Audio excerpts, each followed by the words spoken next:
Months of turmoil back home meant Libyan pilgrims were some of the last ones to make it to Mecca. Group 111 arrived just one day before Hajj on a special journey.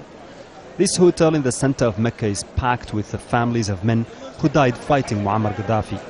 This year, every pilgrim selected from Libya is someone with a family member who died in battle, and the new government is paying for everything. Mohamed was a soldier in the Libyan army in the time of King Idris, and for years he tended to the king's horses. He became a police officer and retired after 30 years of service to his country.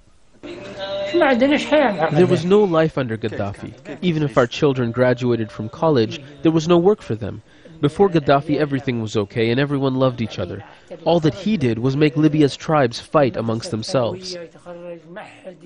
One of his youngest sons was killed in a firefight with Gaddafi's soldiers in Sirte during the final days of war.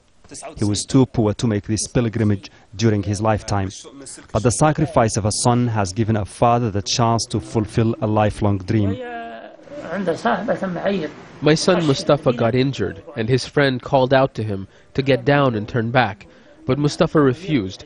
He kept firing at Gaddafi's men until they shot him in the chest, and he fell back. The last thing he did before he died was smile. Across the hall, another father who recently buried a son. Fawzi Abu Bakr was a teacher before the war. During the fighting, he drove young men and supplies to the front lines. One of those young men was his own son. Abu Bakr died just a few weeks before his father came to Mecca. Both my sons were political prisoners under Gaddafi and were among the first people to join the rebels.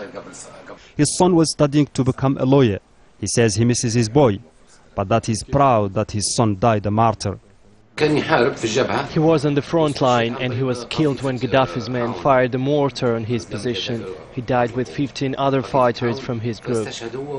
For men like these, freeing their country from decades of tyrannical rule has meant personal tragedy.